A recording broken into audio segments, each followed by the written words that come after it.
Hello, ladies and gentlemen. Welcome to the Genuinely Interested podcast.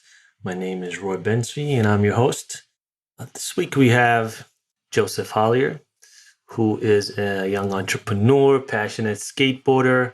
He essentially started a skateboarding company pretty young and then moved on to doing videography, design, very talented designer.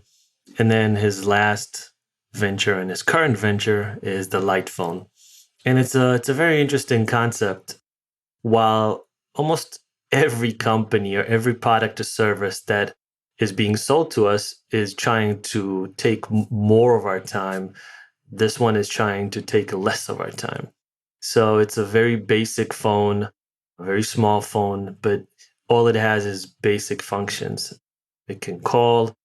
I think it has an alarm clock and just again a few basic functions. No texting, no WhatsApp, no Instagram, no Facebook. You get it.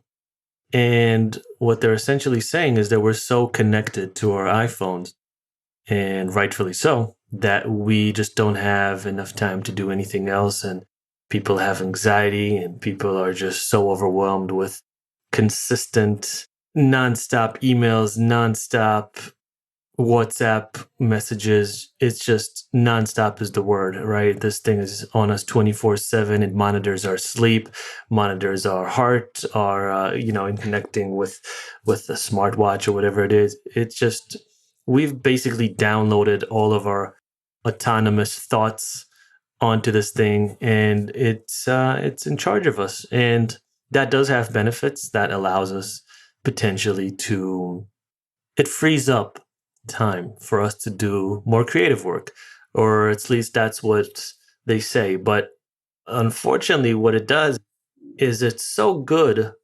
at knowing us. Like Yuval Noah Harari said, it knows us better than we know ourselves. So it's very easy for the phone to just take up our time and make us want to go back to it for more.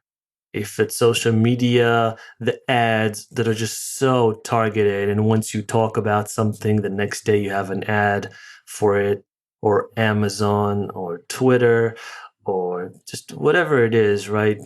Under the guise of connectivity, being connected to other people. But I honestly I see it going in a little bit of a different way. I do see us being more divided than we've ever been. I think the reason for that is these echo chambers that are on social media, and you almost don't have a chance to connect to other people because these self affirmations that are happening by your own groups are just keeping you isolated with your opinions and your ideas, and you're just patting yourself on the back. Oh, I'm so smart.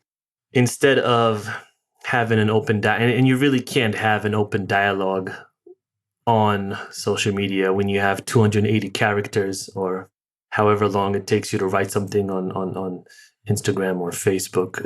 It's just these platforms are the direct opposite of an open dialogue. So it's almost just gotcha journalism where I can destroy, quote unquote, or put up a link that debunks whatever you just said. And that goes on, and then all these bots jump in and they're like, no, you're this, no, you're that. It's just so divisive. And I think personally, me, after going on social media and especially Twitter for a while, you almost physically feel ill. And Joe basically says, to just stop all that. Just disconnect, go on a hike, leave your phone alone, sit and talk with friends, not with your phone. And I think that's so true. We are so connected to these things where, yes, the premise originally was this will do all the work for you so you can just sit and be creative. But unfortunately, what happens is once we're being creative, we're using the phone. Once we're going to the beach, we're using the phone. When we're with family and having a dinner, we're using the phone. On a date, we're using our phones. At a beautiful national park, we're using the phone because we're documenting and we're sharing on social media. So the promise versus the reality, there's a huge gap there. we're being sold a fake bill of goods, and we're just so used to it that we just I think we don't even care.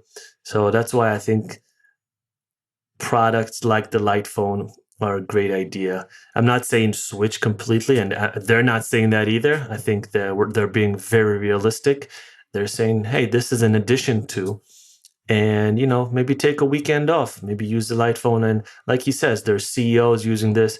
This isn't for some hipster, or I don't know, whoever you think would be the ideal demographic to buy this phone. I think there's a wide range of people that are just overwhelmed with their phone and their day-to-day usage of it.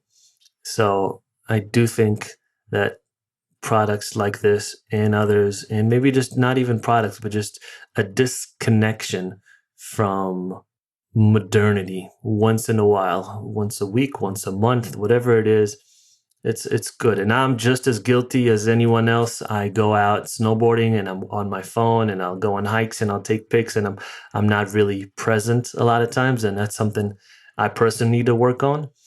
So that's something I think we all need to work on.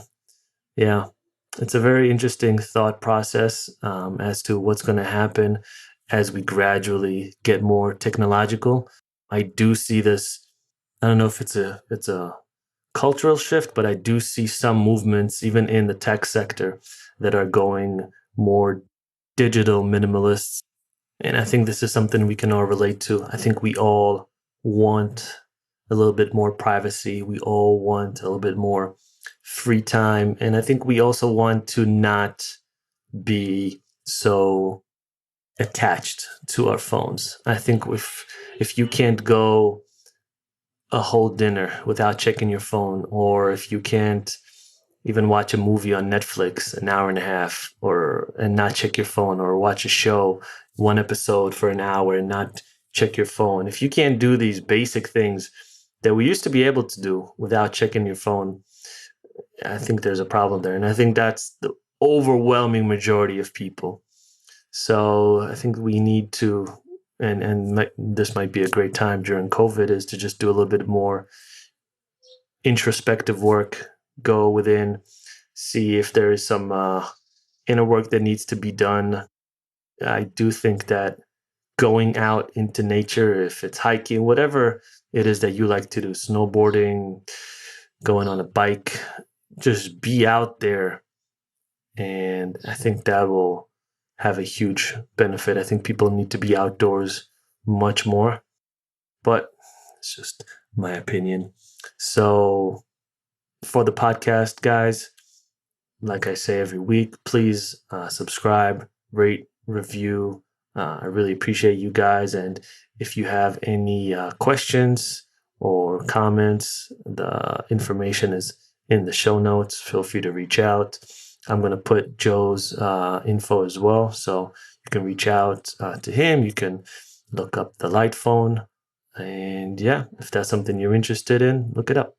So without further ado, here is this week's guest, Joseph Hollier. The Genuinely Interested Podcast.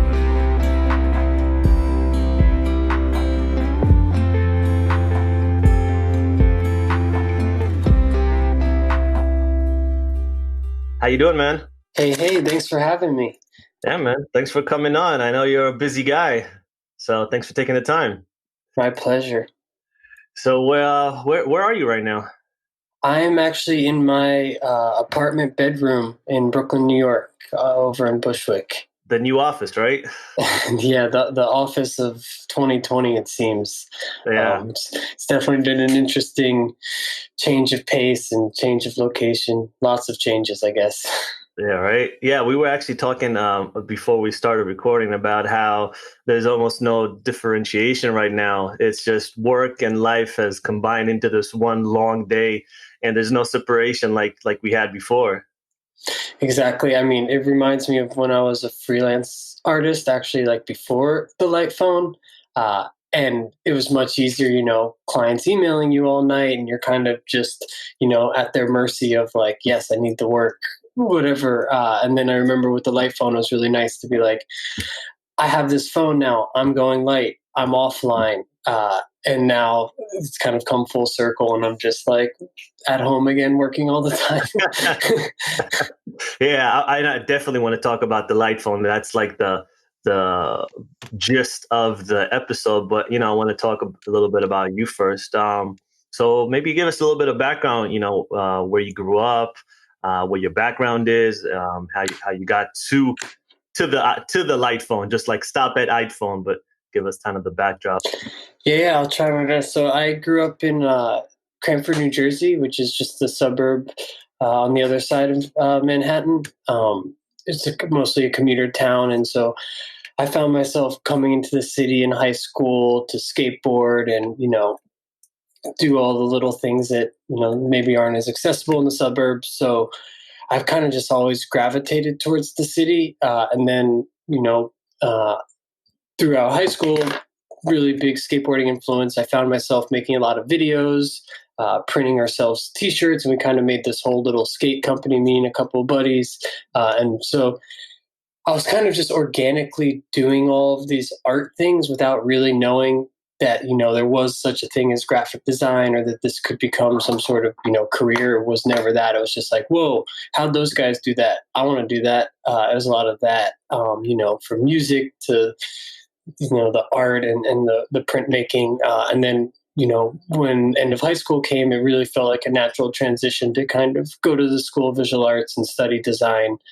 properly. And then coming to the city, you get exposed to so much across the board, the museums, the mentors you meet, the other friends from around the country, the world, really.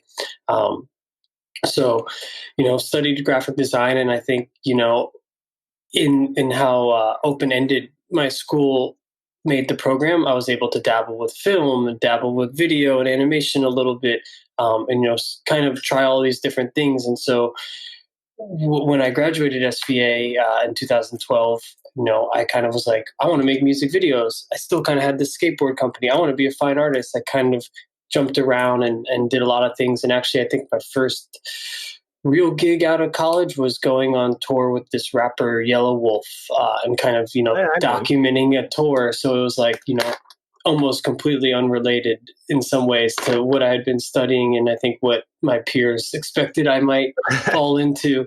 And So then you were like a videographer? yeah, like graphic design, video. The tour stuff was a lot of video. I'd done some designs for them, pattern making, textile stuff. I kind of was just really love to dabble with things, and I like the freelance idea of not being tied into something. I think the idea of getting a job Monday 9 to 5 really kind of freaked me out. So Yeah. I was like, I'll just work out of my bedroom, keep my costs as low as humanly possible, and try to make as much cool things as I can. And I was lucky to work, with Yellow Wolf. A couple of my friends are like pro skateboarders, so we made a couple commercials for like Nike and things like that, and really just had a lot of fun. But I think, after like 4 years of making all of these collages and paintings and animations in my room, I was feeling kind of almost stuck. Like I wanted to change the world. I was, so inspired by all of these movements and things happening, but I just felt like my art was just speaking to the same audience. I was kind of always curious how I could cross the chasm. Like, how could I make something that really spoke to like my mom's generation? They're from Texas and Louisiana, my family, just a kind of different old school lifestyle. And I wanted them to, get what I was doing. And I wanted to make things that could bring my ideas to beyond the art world, because it felt like a little bit of a bubble. I was so happy to finally be selling artwork, and almost able to sustain myself. But in other ways, I was like, some guy bought my painting, it goes in their lawyer's office, and what now? And that's actually when this kind of Google experiment came about, and that's, I guess, the catalyst of the light phone. Yeah. So you got into the Google. Is it an accelerator? It was technically, I guess, an incubator, but that word meant nothing to me at the time. Yeah. I think in my mind, I saw it just as a kind of like master's degree. I was definitely looking at like master degree programs and wanted to like take the leap, but I just couldn't quite commit financially to like going back to college, considering I still had so much, in my name. And so, this opportunity was subsidized heavily. It was essentially free. And I think I was just curious. It was so open ended, that the pitch was just what kind of companies might designers create if they were given guidance and resources. And you're like, oh, and it was very much an experiment. Google owned it, but they weren't really public with it. I think it was kind of a quiet experiment. And the way I got involved with it was I think they reached out to all the design schools in New York City in their hunt for different participants, and it was for designers, but that word can spread across a lot of different things. I think a lot of the people there were like from the ad world. There was some people with some engineering chops, and then my partner Kaiway, my eventual partner for the Light Phone, he was in the program as well. But he had just gotten his second master's degree. Came from a background of product design, so it was almost a completely different design than what I had been familiar with as a kind of more traditional graphic, making posters and typesetting books. That's kind of like my forte. So you met him there, and then you guys, I guess, at some point formulated the Light Phone idea. Yeah, I guess the premise of the program was to create these ideas for startups, and so we'd be pitching and throwing new ideas out every single week or multiple times a week, and on top of that they brought in a lot of guests. So every single week they'd be a founder of this company or an investor at this firm, or maybe just a general tech thought leader, someone like John Maeda that's like really respected in the space. And we would kind of learn the hows and whys, and you'd meet these founders and they'd tell you their story about how they started with this one idea, but then upon, getting this influx of money from venture capital, their business model sort of shifted into this, like, this beast. And really what it broke down to was make something sticky. Can you make any product, and by product they mostly just mean software, apps, or websites, that's sticky? If someone's using it for hours a day, then you can make it free, you can scale it, you can collect loads of data and sell tons of ads, and just kind of infinitely scale this model. And I think where they really saw designers was only in dressing it up as, how is this making the world a better place? How can we convince someone that they're connecting in some new way, that it's worth, spending 3 more hours on the phone? And I think it was in that realization that Kai and I kind of said, could being any more connected, like if there was one more app on my phone that I used for 2 more hours a day, would I be any happier? Or actually, do I just want to throw this thing in the closet and go on a road trip? Like, is that really what I want to do? And I think I was feeling that overwhelmedness with my phone. And like, I started to think of all the times that either, going to the beach as a freelancer, and, I bring my iPhone because it's got my playlist and we're listening to music in the car. And then girlfriend goes to pee, I check my email, and now I'm in a terrible mood because some stupid client wants some stupid change. And it's not like I can even do anything about it now because I'm on my phone at the beach. But, I said, why did I bring my email? And it's like, oh, because it's a phone. And what if I brought it? And, I had those realizations to, like, I don't know, going out skateboarding. I never really brought my phone because I didn't want to break it. And it was like, why is that Saturday the best day of my life? And it's like, well, partially because I disconnected. And another example was like, going out and having your phone die and being like, I don't know what time it is. Yeah. I feel so free. And so I thought of these and I said, well, man, is there a way to encourage people to intentionally turn their phone off, intentionally let their phone die, like, metaphorically speaking? And I think the analogy I liked was like AOL Instant Messenger. Like, is there an away message for my smartphone? Did you ever see the movie The Usual Suspects? With I haven't. I'm the worst, though.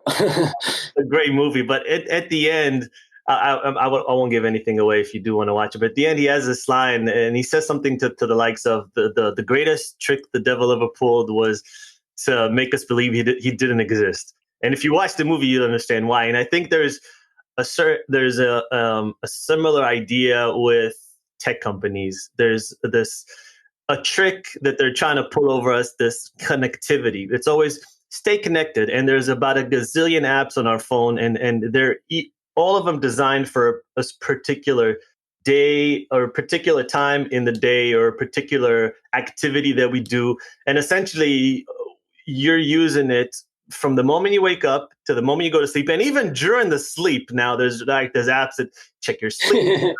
So it's literally 24/7. You go to the bathroom, you go for everything you do is connected to this phone, right? And we're just digitally almost living via this phone. And it's always under the guise of connectivity or improving our lives, but there's a huge downside as well. And I see it, and we can get into it a little bit later, but I see one of them is we are giving up a lot of our agency to phones and algorithms that are actually, we almost don't have any, we're not autonomous in a way. Like we're so reliant on these phones to give us all the data, tell us when we're supposed to eat, when we're supposed to run, when we're supposed to do all these things, when's our schedule, remember all these different things for us. And I hear the argument, we're like, oh, we're not supposed to remember 100 different phone numbers. And granted, yeah, that's true, but there are things that we still should be doing, and we're just giving up those things up for the phone. Totally. I think that quote really kind of nails something I've always felt about the iPhone or the smartphone in general, was that it kind of happened unconsciously, like it was only, I mean, when we started this, it was less than 10 years into the smartphone. It was around 2014 that this program started. So, it was like, it almost seemed like overnight. Like I couldn't even remember what life was like before the smartphone, and I also felt like they kind of sold it, like you're saying, like who wouldn't want to FaceTime their grandma? Some, kind of cutesy commercial of family bonding. The kid makes little montage video of all the family on Christmas, and you're like, whoa, that's beautiful. It's so cute. But it's like they didn't make the video like some guy waking up on Saturday, single, checking Instagram for 3 hours before brushing his teeth. Like, the reality of how I experienced my smartphone, it was just kind of like, they sold us on all the good stuff, but they didn't mention like, you're going to spend 45 minutes every time you go to the bathroom if you're not paying enough attention. Or, people tell us all these stories, and they're almost so universal that it's like crazy the amount of people that have told me, about a bathroom instance or this other time with their phone. Yeah, and I would say, once we had this idea, the kind of first step was to test it. So we just, wanted to use flip phones and immediately start testing, like, would people even enjoy taking a break? And I think something that was completely universal across the board, we probably did this test with like maybe 24 people, was that there's an insane initial anxiety. And I think it's exactly what you're saying. We've become so accustomed to this hyperconnectivity that like even me, someone that like felt like, oh, I love when my phone dies. Well, if you intentionally leave Saturday morning without a smartphone, you tap your pocket like 4,000 times by lunch. Yeah. You're like, and eventually you just get the hang of like, oh, wow. You kind of cross this wall of FOMO and you stop thinking about it, and that's actually when the experience is great. But to some people, that hurdle was almost too high. It gave them too much anxiety. We're completely OCD at this point. We can, I make an effort to not check my phone when I'm watching, let's say, a movie on Netflix. But I see my wife and I see friends, and when we're sitting, they can't even go through a movie without checking their phone 3, 4, 10 times, whatever it is, every 10, 15 minutes. So even when you're in watching a movie, which is supposed to be a very relaxing thing, you tend to relax from the movie by getting on your phone. It's just such a dopamine hit every time you hit it. So maybe explain to people a little bit about, what Light Phone is, what you guys are doing over there. Yeah, so I guess what we created with the initial Light Phone, the original one back in 2014, was we called it Your Phone Away from Phone. And it was basically a credit card sized cell phone that was designed to be used as little as possible. It literally only made phone calls, the first Light Phone. And the idea was that it would just like a kind of, vacation phone that you would use sparingly throughout your life, whether it's like, Saturday night going out, taking my girl out for dinner, we're going to bring a light phone, if someone needs to call me, mom, roommate, best friend, they have my phone number. If it's just a text or an Instagram notification, like I'll deal with it when I get home. And it was a way to kind of intentionally unplug without completely going Luddite. It wasn't saying like go live off the grid and never use social media again. It's just like, hey, maybe try taking a break for a couple of hours here and there. And, some people used it in that kind of relaxing way. Some people used it more as like a productivity tool. Like, I can't freaking focus, or I'm in college. I got to write this thesis paper. And if I have my phone there and I'm going to check it every 10 minutes, I'm never going to get this thing done. So it was, it kind of fit a different role for different people. And then I think, when we actually started to share it with more and more people, kids actually became a huge market for it too, which is really interesting and something we didn't plan to make a kid's phone, but I started to think, oh wow, I can only imagine being a mom and looking at, you want to get your phone, you want to get a kid a phone because what if, an emergency, you want to be able to get in touch with them, but like, God forbid, Snapchat or whatever the kids use these days. So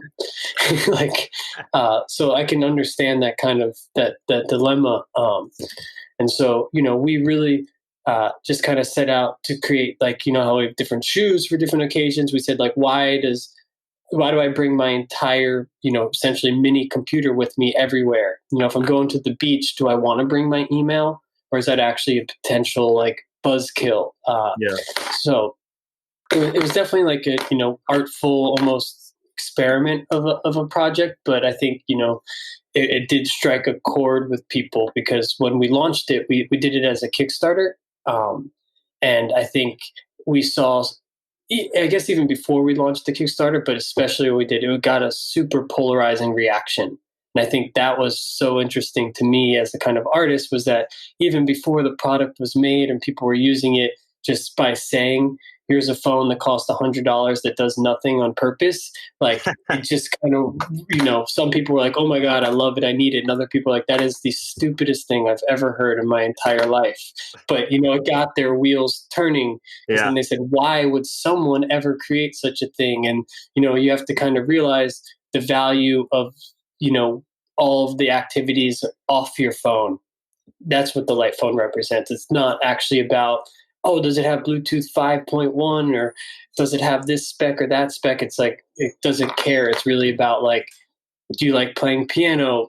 Do you want to go hiking more? Do you want to have better dates with your girlfriend? Do you want to go to a concert and not videotape the entire thing and actually experience it?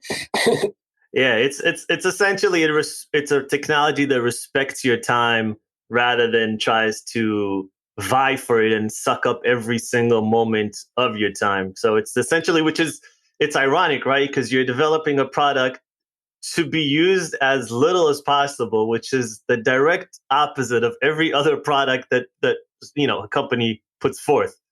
Yeah, I mean, especially these days. But if you look at like a hammer or like something like that, it's like the hammer's not sitting there going like, hey, when's the last time you used me? It's been like a year, man.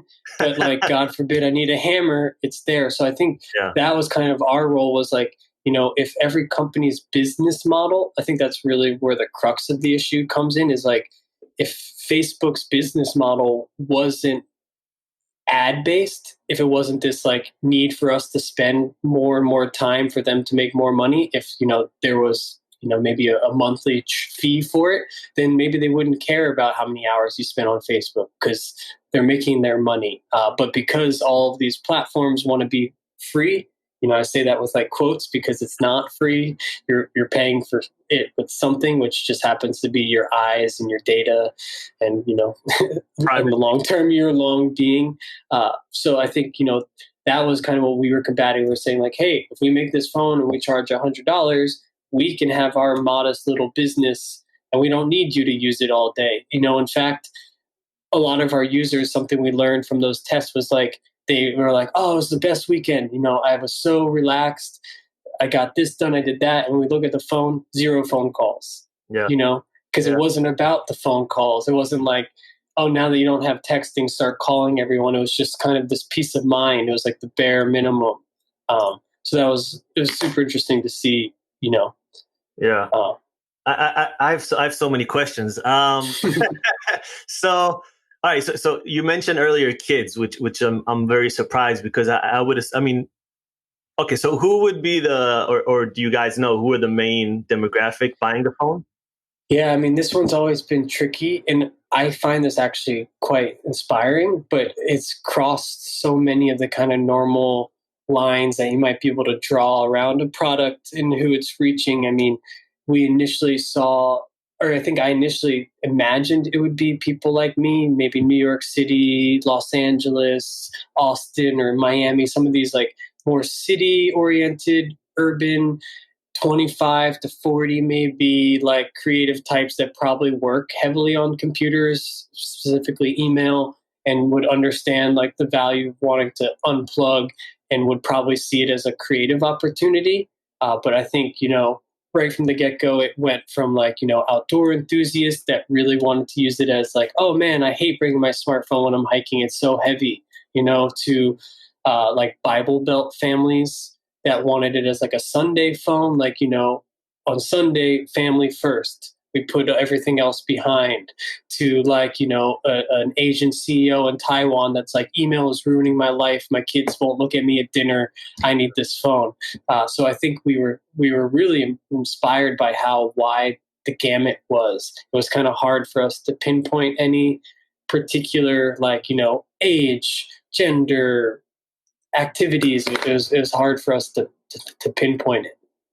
Maybe Hasids. Hasids could be a good market too. Yeah. I mean, honestly, yeah, we have a Hasidic investor, and we've gotten interest from Mennonites and Amish communities because, they really have always been skeptical and critical of the technological advances and the side effects of that. So, it's like I would have never guessed that when I, first selfishly was like, I just want to encourage people to paint for 10 hours a day like I used to do. Yeah. And all. So you mentioned you guys had an Indiegogo campaign. Mhm. How much did you raise there? On our first one, we raised just over 400,000 for the original light phone. And, that was in May of 2015. And that really was the start of everything. Once we got that, it was like now the clock's on to try to build this phone. And it was about 18 months later that we were actually able to deliver those phones. And I think that was about 20,000 phones we made of that original one.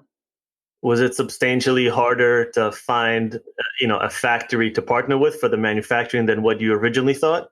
Oh, I mean, completely. And I will say, my partner Kai, this is really his expertise. He comes from a kind of a phone background, but he worked with companies like Motorola, Nokia, where there was hundreds of people and millions of dollars of capital and resources. So us raising 400,000 was almost laughable because we definitely needed an extra zero even pull off the phone. And when we first talked to factories, there was factories that were eager but not capable. We could just tell they weren't going to be able to do it to our standards.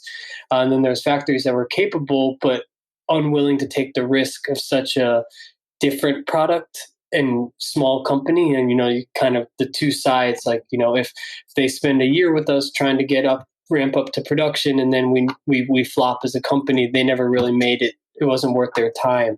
Yes. But somehow we connected with some VPs at Foxconn, who's the biggest manufacturer, ironically also the manufacturer of the iPhone.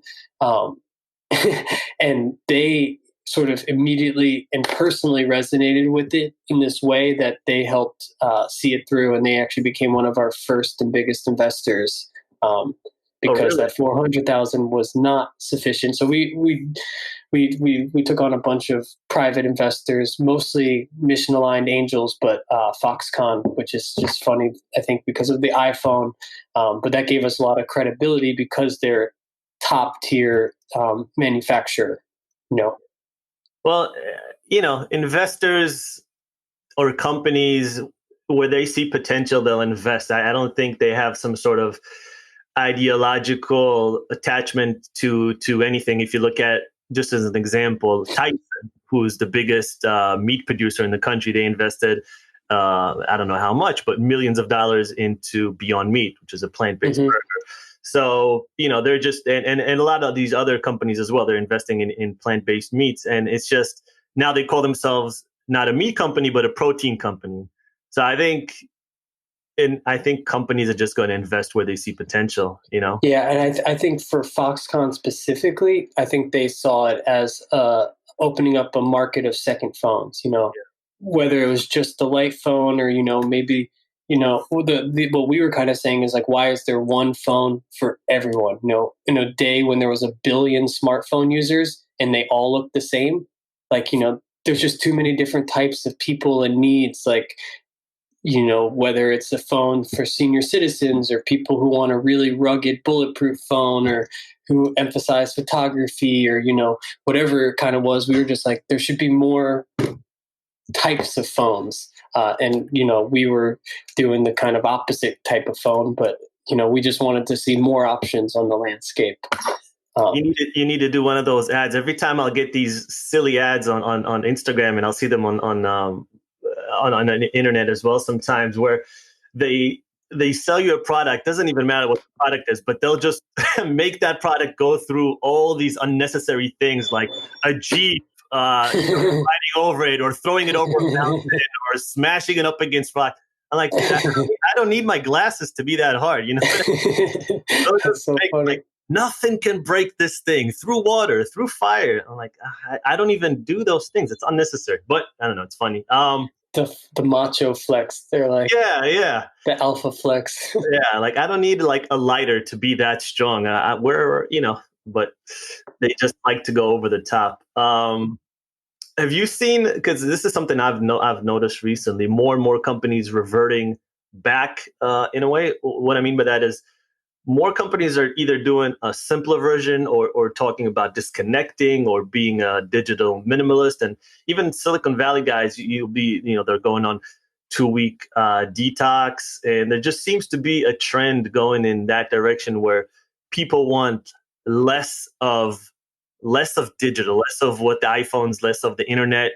And even companies within tech space, like yourself, they're just creating things that are more minimalistic, more detached from digital. Have you noticed that as well? Definitely. And I think, the light phone is one potential way to detox, but there's, so many other things, from, smartphone apps. I think one that was really notable was like when Apple released the screen time feature on their own phone, which not only tracked, but also allowed some different limitations to be set. That was almost like a huge validation that the light phone was even, not just a niche thing, but like it was a genuine problem that Tim Cook was even struggling with his own phone addiction, Apple CEO. But there's definitely a variety of detox programs, or hotel getaways, and I think it does seem inevitable, because it's like, I'm at least thinking about myself as a user, like, if it's just more and more and more and more and more and more and more, you're going to reach a point where you're just like exhausted, completely exhausted, and just craving the opposite. I think what we try to be conscious of at Lightphone, or like what we aim to be, is like a more sustainable balance. Obviously, it sounds great to go to Hawaii for 2 weeks, but I can't afford that. I can't take 2 weeks off, and I don't have that kind of money. But if I can get this phone, or, maybe it's not even about the light phone. Maybe if I just slim down my smartphone a little bit, take off the social media, make the screen black and white. There's other ways to go lighter than just the heavy smartphone. I think you might be able to find a more tangible, sustainable balance. Every Saturday jump off, versus just like 1 week a year or something.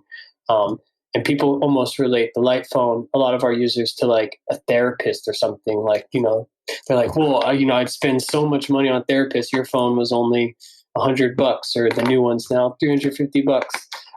Which, does seem like quite a lot for a phone that does so little, but that's also, supporting our scale, a small independent company that doesn't have these backdoor revenue streams.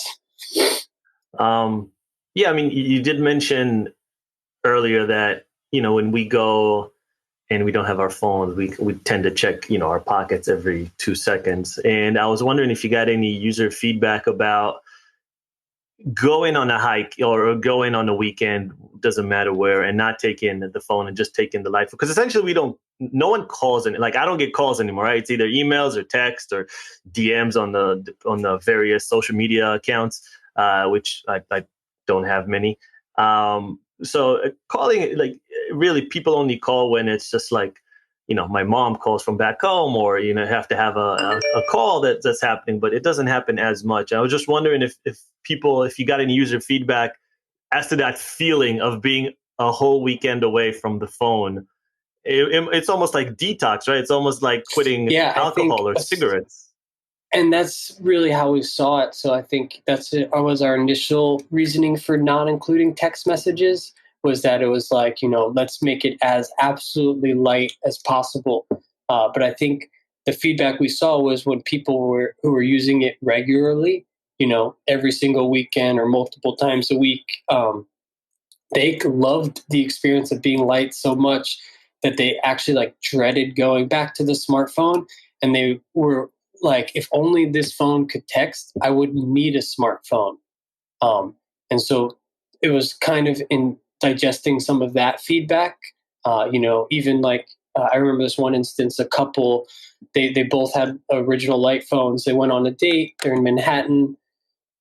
They were like, wow, this is the best date ever. The wife was explaining how like the husband was looking at her the whole time and not being distracted by his email. And they said they felt like, young again. And it was really sweet. But then at the end of their date, they went outside to try to find a yellow car because they've been so used to Lyft and Ubers. They got in an argument about which block to try to find a car. And it took 10 minutes. And it kind of like took Yeah. away a lot of the beauty of the night. And I had to really think like, wow, if they were able to call an Uber home, would that have made their night less light? Would that have been it, or was that just like a nice convenience of modern technology? So that kind of was what got our head thinking about the light phone 2, which is much more capable than the original light phones. Most notably that it has a screen, an e-ink screen, and can text. But we're working on a variety of these other tools. Right now we have calculator and alarm, those kind of basic things. We're releasing like a podcast tool, but I think like the directions and the Uber or Lyft option, like, those things we see as utility. You're not going to just check Lyft because you're bored at the airport. It's different than like a social media or a news feed. So that direct feedback from users kind of inspired the light phone 2. So do you have because obviously you're adding new features. Do you have like a hard stop or a hard no on certain things? Like what won't you add on? Yeah, I love that question. I think, philosophically, we do have our hard stops, but even like before that, I think, the device itself, we made it super tiny, and it has this little black and white screen that can't play videos. It's an e-ink screen, can only show photos in black and white if it were to even show photos. So, inherently, the phone would never be good for consuming a vast amount of content. But I think where we draw our hard kind of philosophical line is social media, any ad-based feed, things like the news, and then things like email. Email is kind of funny because, it does have this very utilitarian purpose to it. It's like email, it's how people work. But I think it's just become so toxic to have on us sometimes 24/7, and that also the device would just be a terrible experience for email because it's so small. So I think, email, social media, news, and I'll kind of just throw advertising as a blanket in that, like that was the hard nose. Yeah. But if someday someone wants like a metronome or a guitar tuner, like maybe those are cool things to have as options. And the whole phone interface is built around a customizable, we call it a toolbox. It's almost like, the different apps you might have on a smartphone.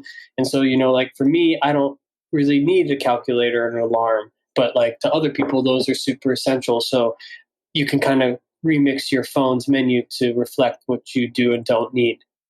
It's a difficult thing with the phone. I mean, on the one hand, it's I think everyone agrees that they spend too much time on their phone. Unilaterally, everyone will say the same thing, but they'll also say in the same breath that they can't live without it, right? And they need it for this day and age, for again connectivity, work, etc. But are there any stats out there for smartphone addictions? I mean, I haven't seen I it. mean, I'm asking. I've seen a bunch of things that have been pretty scary. I think the average hours a day spent on the smartphone screen was kind of like a big kicker. And I think that was also kind of like a wake up call for people when screen time came out, when you're like, wait, 5.5 hours a day times 7 days a week times 52 weeks a year. It's like, that's a whole life I'm missing out on Hmm. that I'm just giving away to screens. And like, does it actually make us happy? I think that's, people have tried to do different qualitative studies on that. But like, when you leave Instagram, I didn't necessarily feel great. I find it kind of felt zombied. Like, what just happened? I'm a little bit jealous. I'm a little bit mad. I'm a little bit sad. That one photo of my friend's baby was kind of cute. You're like, it's the kind of like, it wasn't like, oh my God, that was the best 30 minutes ever. So, there's definitely a ton of stats out there on the smartphone addiction. Um, but I think people just kind of reach this point of feeling over it and want to give the light phone a shot. And I can completely relate to that. But there's also, I will say, especially with the first light phone, a lot of like aspirational people, like people buy a gym membership because they want to get in shape, but it's not easy to get in shape. Yeah. People buy a book on Amazon or wherever to read, but they don't actually ever open the book. Some people bought the light phone wanting to use it and, didn't ever use it, didn't ever cross that thing. And I think that's something we always try to embrace, is that like, all of Silicon Valley is like magic pill will be the easy solution to all your problems. With the light phones, like, no, we're going to make your life a lot harder, but you're going to enjoy it more potentially and have a lot more meaningful, valuable, personal interactions, perhaps. I mean, that's our hypothesis, I guess. Yeah. That's so much harder to sell, right? To the public. Like we're fed convenience on a daily basis. Like every product that comes out is essentially selling convenience. And all of a sudden, not only your company, but there's other companies as well for various tasks, that we do during the day. They're telling us that we're not going to sell you convenience. We're actually going to make it not harder, but different. But you're going to gain something down the road. And I think people are, I don't know. It's obviously split. Like obviously people are buying it and people love it. But it's just, I think it's going to be hard to convince a good sector of the population. I think we're just, look at anxiety, sleepless nights, arthritis, back problems, eye problems. I mean, the list of ailments go on and on. Even myself, like, I have like wrist issues sometimes just from the way you hold the phone, right? It's almost unnatural to have your fingers in this way all day long and your thumbs just working. But through all that, we still essentially are hurting ourselves just to get that little rush of dopamine from the social media accounts and from our emails and whatnot. So I just think there's almost like a re-education that needs to happen with society. And again, like if I can just go on a little binge for a second, there's if we go back to connectivity, there's this lie of connectivity all the time, but I think it's actually doing the opposite, especially on social media and especially on Twitter. And I don't have Facebook, but maybe on Facebook as well. I think it's actually dividing more than connecting us, with all these algorithms and echo chambers out there. I think we're actually just listening to our own voices over and over and getting affirmations and assurance that we're right and the other group is wrong. And it's just tearing, I think, the fabric of society apart rather than actually connecting society. So in that instance, I do see the pluses of social media, obviously, but I also see the downfall and the way that these companies are doing this based on these algorithms and echo chambers. I actually think it's doing the opposite of what it initially set out to do or what it's promised the public. Oh, I completely agree with a lot of that. I think, you know, especially when it comes to connection, it's, we're sacrificing what would have been real life connections or over the phone connections with, a double tap. And you see that someone liked your photo and like, that's apparently some connection, but really, it's so shallow that it doesn't, the dopamine hits and it's in and out.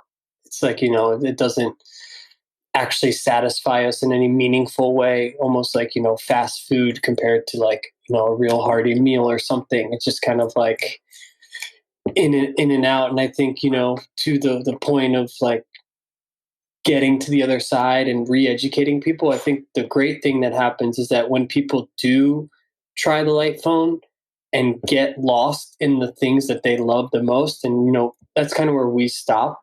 What do you do when you're light is kind of completely up to you. We don't want to spoon feed. You should be an artist. You should learn a new language. But I think we all have these bucket lists of things we wish we were doing. I mean, speaking of my personal experience, when I started going full light phone about a year and a half ago, I was getting really serious about learning the piano. I've been talking about it for like, I don't know, 10 years wanting to do this. And then, having all this extra time that maybe I'd be on Instagram for a half hour here and Instagram for a half hour there, I found myself filling with piano. And not only was I like so excited every day to like come home and play some more, like, it wasn't like you start to not even miss Instagram. You're like, who cares? Like, this other thing is so much more exciting in my life. And I think, whatever that thing is for people, and it could just be, the people in your life, like, or the animals in your life, your pets, like, God, the amount of times I've sat scrolling Instagram sitting next to my pet, and you're just like, we could have, like, I should have been savoring this moment, and I'm just wasting it away, or, things like that. So I think the good side is when people do go light and, are able to overcome that initial withdrawal and anxiety, I think, the experience speaks for itself and kind of educates people in its own unconscious way. At least I want to hope so. But how you convince someone to go there, like, I don't know. I mean, I guess that's kind of my job to think about every day. But I think it really takes a lot of willpower. I don't think it's something you can just kind of like sell people. I think maybe the most important thing we can do is share stories of other people who have tried it. And I think some of the things like how people fit into their lives, for me, it's my only phone, the light phone too. But for some people, it's like they still have their smartphone in a backpack maybe, or in their car. The light phone has tethering, so you can, have a laptop with you to offset some of those things. Or, some people use it only on nights or weekends. So, sharing some of those stories of people who are like, not complete weirdos or Luddites, a successful CEO. You're like, how could he, use a light phone only? Like, he's a CEO, doesn't he have to? But, you realize, some types of work, deep work, require deeper levels of concentration that the smartphone just deteriorates. And, you can talk to your colleagues, your family, and, set different expectations. This is how I want to be reached. And I think we kind of feel helpless sometimes to those, like, oh, so-and-so is going to think I didn't answer their text. And it's like, well, maybe let them know that you're going to be gone this weekend, and not to freak out when you don't text back in 3 minutes. Yeah. I mean, you have to prioritize your time. Your time is essentially the only commodity you can never get back. If you are not using it wisely and you're letting other people take advantage of your time, that's something that down the road, I think most people are going to, going to regret. And I think a lot of CEOs and people in these type of roles, I think they're very good at managing their time. So that's definitely, I think, something they can use to their advantage. How I was just thinking when you were talking about the pet. How many times have we seen that picture of like a family of like 4 or 5 people or a group of people, right? They're all sitting together. but no one's talking to the other, and they're all on their phone. And Ooh, yeah. when Every time you go to a restaurant, yeah, and we've maybe all not been in that COVID, but like, situation. We've yeah. all been in that situation. We've all done that, but it's still and when you're in it, you almost don't notice it. But every time you look from the outside, it almost looks Feels dystopian. wrong.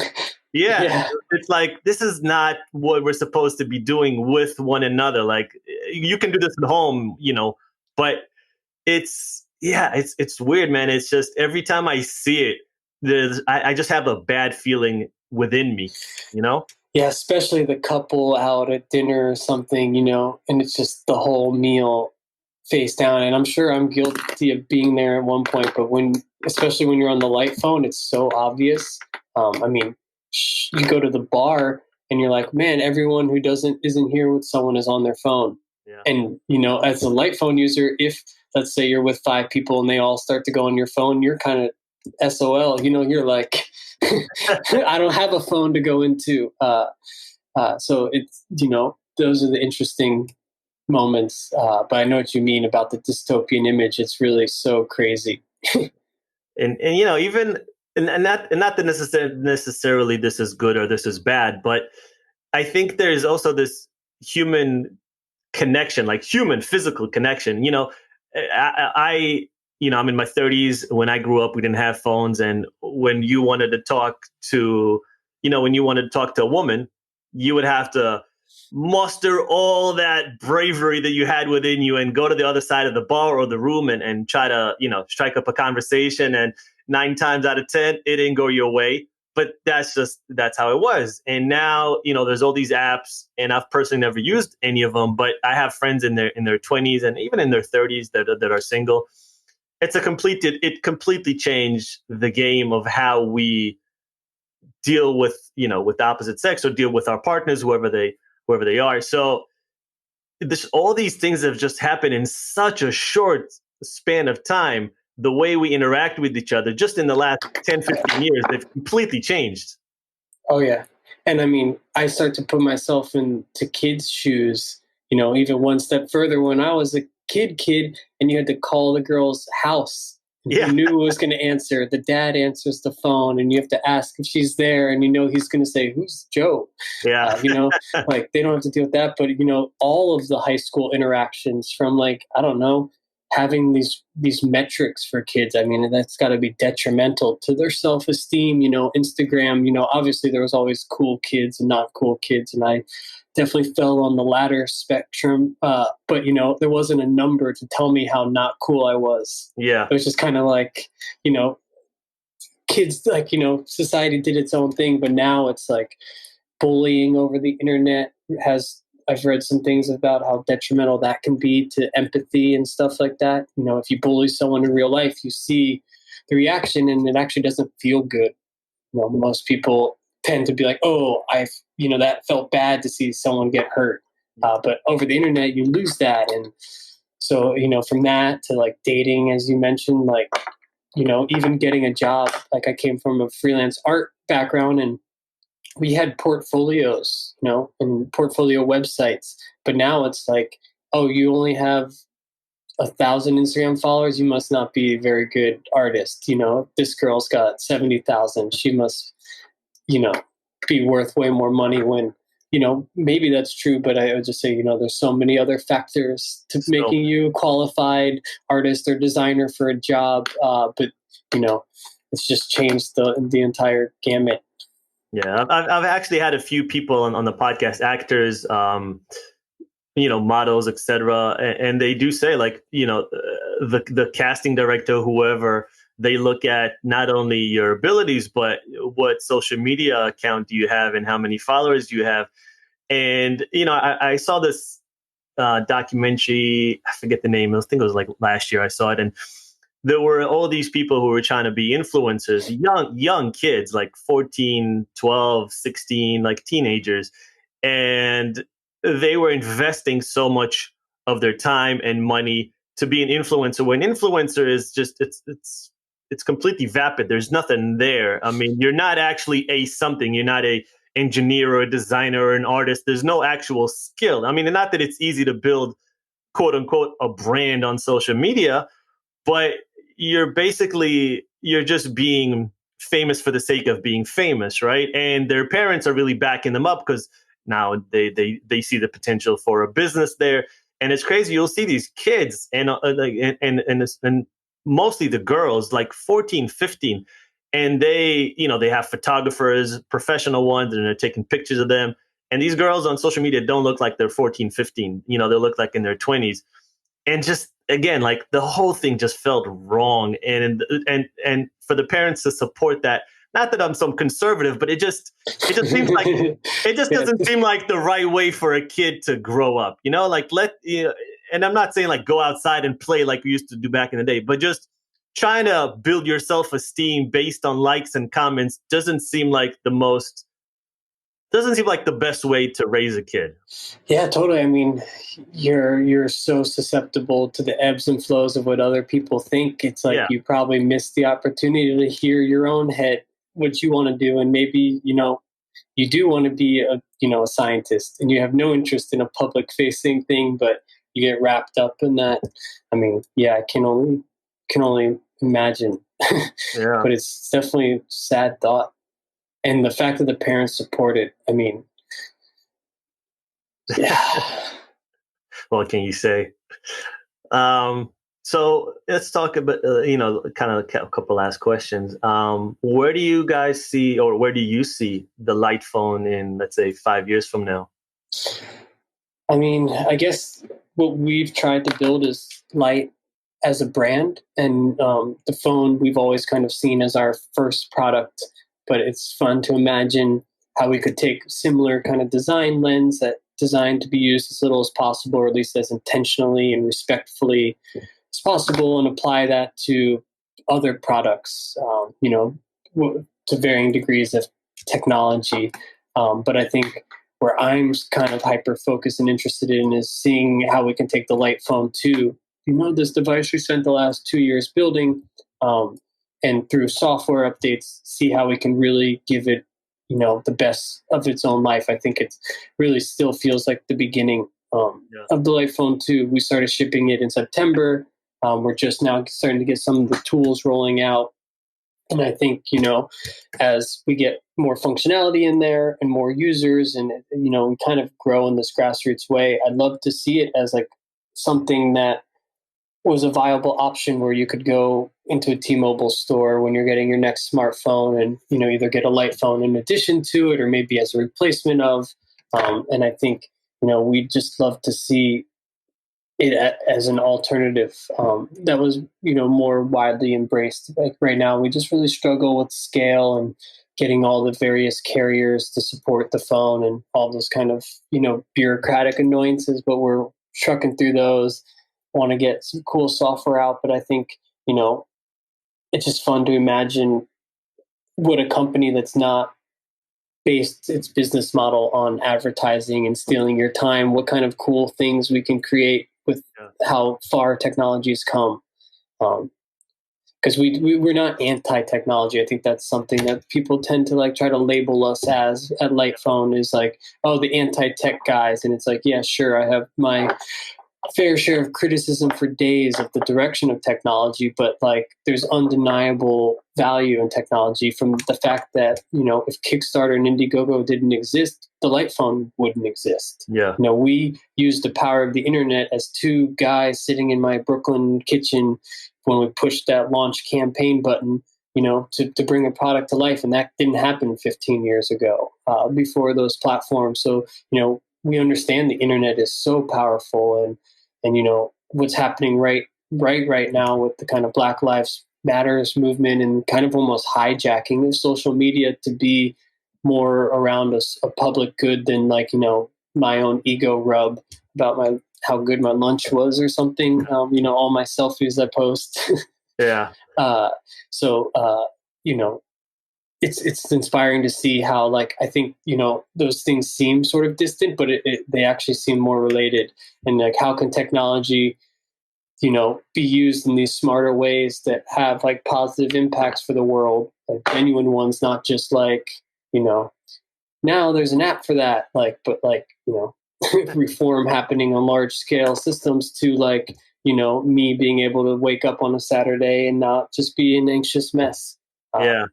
Going from app to app to app and feeling like I have no friends because, everyone else is doing all these cool things and I'm just alone, but really, everyone is.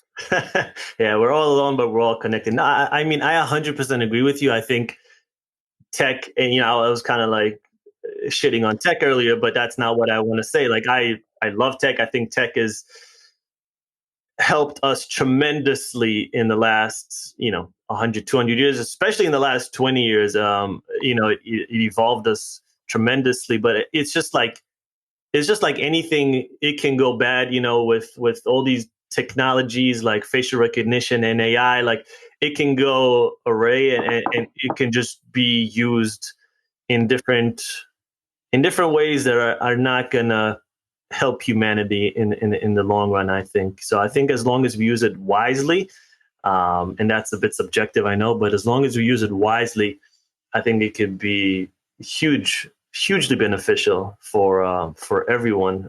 It's just like water, right? Like, everyone needs water, but if I'm drinking 10 gallons a day, I'll probably suffocate. My lungs will drown.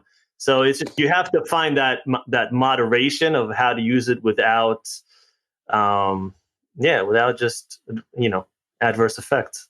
Yeah, and I think the reason the technology got so out of hand is that it wasn't obvious. Like, they weren't telling us the business models. They weren't making it really clear from the get-go. Like, you're actually the product that we sell to our real customers who are the advertisers. So I think that kind of allowed us to like get in this really gullible and expecting everything for free without reading the huge terms and conditions. So I think, as people get more aware of these things, hopefully we'll be more critical as new tech comes out. Like, how is this being used? What is the potential for, backlash? And what always blows my mind is just how little of a price point they actually put on our time. Like, the amount of money Facebook makes on us per hour is not anything, it's so much less than like we would actually value our own time. And I think that's always kind of a funny wake up call. It's a fluctuating number depending on, how much, but I think at one point it was like $10 a year was how much Facebook made off of a user. And it's like, $10 for all that time. Yeah. Yeah. If you were working at any job, minimum wage, you'd be making so much more money than that. So, Yeah. It's just kind of like, how much value do you put on your time? And, I guess I've always respected things that have like an ad-free option, even if it costs money. I think it's an honest, or at least a more honest transaction. So it's interesting to imagine like what would a social media platform of the future potentially look like that wasn't just around, keeping you hooked, but actually genuinely like allowed you to tune in, tune out. But I don't know, human nature, it's hard. Yeah. I mean, I deleted my Facebook account 8 years ago, and initially I thought I wouldn't be, I couldn't live without it. But after a month, that was fine. And I've never looked back. And as far as subscription, I think you're seeing that go in the podcast world. You're seeing that more and more. I know, like Sam Harris, he has a subscription-based podcast, and he gives out like half the episode. But if you want to get the full episode, you have to like sign up, and it's $5 a month. And I'm seeing more and more podcasters go in that direction where you're not relying on ads, you're not relying on some podcast company to buy your podcast so you could make money, and you just organically generate your own revenue with users that feel like, you give them some sort of a benefit from the podcast. I mean, that seems like the power of the internet, the people to choose the products they want to see come to life, whether it's a light phone or a podcast or a book or a concert. It's like, if there's something that the internet is potentially capable of doing, it is that. It's obviously potentially capable of dystopian nightmares too. Yeah. So how we navigate that is interesting. I mean, there's this one website, Arena, it's called, and it's kind of like a niche, almost like Pinteresty. They would find that probably offensive. They're really cool guys. Art kind of collecting and sharing thing, but I think they charge people like $5 a month to use it. And like, they're not making Facebook money, but they're able to have a team of developers to make this product that keeps getting better. And they have these users that are happy to pay that $5. And so there is alternative models. The problem is that like VCs aren't going to come and throw millions of dollars at them, but they're like, we don't need billions of dollars of VC. And I think, it'll be interesting to see how the pandemic, I mean, not to go too money macro or anything like that, but how that changes things, because, a lot of the VCs turned off when the economy got shaky back in March. So it'd be interesting to see, if that comes back, and if it doesn't come back the same way, how that changes the future products that we see hit the market. I'm sure there's going to be a lot more bootstrapped things where people are like reaching the customer and making their own money without requiring, millions and millions of startup injection constantly. Yeah, well, founders are incentivized by VCs to take that route, because VCs, especially in Silicon Valley, they're obsessed with unicorn companies, and they want to maximize their investment, and they want to make the X 20x 30x whatever it is on whatever they put down. So it's difficult, but I agree that subscription, I think, is a game changer, and we're seeing more and more people are willing to put and again, it's not a lot of money. It's $5 or $10. It's a cup of coffee, or 2 cups of coffee. So I mean, we actually have it's an optional thing, and we don't tend to like throw it in people's face, but we do have a SIM card offering from Light directly. It's more for people who only use the Light phone as their only phone, but it's $30 a month, unlimited calls and text, and a little bit of data for the simple tools. But for a lot of people, they end up saving a ton of money by switching to our phone and cutting their crazy data smartphone bill. And that $30, we're not making crazy amount of money off it, but it's a little bit that keeps us able to produce more tools and stuff. Yeah. And so like, we want to expand on that service model, and how can we create more value for people? We have different ideas for like making international calls and text over Wi-Fi more possible, or adding encryption, and these things that people might be willing to pay a little bit more, knowing that we're not just throwing their information to every company that's willing to give us $1. We take that privacy seriously, but then everything starts to cost a lot of money when you can't just offset it with data collection. Yeah, man. Well, I want to thank you for your time. I know I already went over the allotted time that we agreed, but I'm having fun. Yeah, same.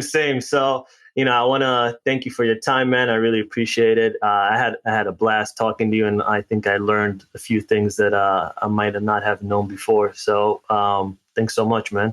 Where can people find you and the Light phone? Just give us. Yeah. So I mean, thelightphone.com, LIGHT. Classic kind of Light. And then we do have all of the social medias at the Light phone, Twitter and Instagram. It's always kind of an ironic thing to plug our handles, but it's also, we realize that on Instagram, on Twitter is how we connect with people who might be struggling with their own habits. And fortunately, once people start using the Light phone, maybe they don't see any of our Instagrams anymore, and that's A-okay. Yeah. No, I mean, that makes a lot of sense. So yeah, guys, if you are overly fed up with your phone, look into the Light phone. It's a great alternative, and I think we all need a little bit of a peace of mind nowadays. So yeah, man, again, thank you so much for coming on the podcast. I really appreciate it. Maybe we can do it again in the future. For sure, that'd be fun. I guess maybe if I were to leave with one last sort of thing, it's like I try to remind people this, like, don't even buy our phone. Just put your phone at home and go on a 20-minute walk, and give that a shot. You'd be surprised how kind of how it feels, both on the withdrawal and the freedom of space. There's easy ways to try it, and I don't know. I'm always curious what people think when they try that. It's been a good reaction so far, but yeah, thanks for having me. Hope that was interesting. No, it was great, man. And again, I hope we can do it again in the future. For sure. All right, man. Take care.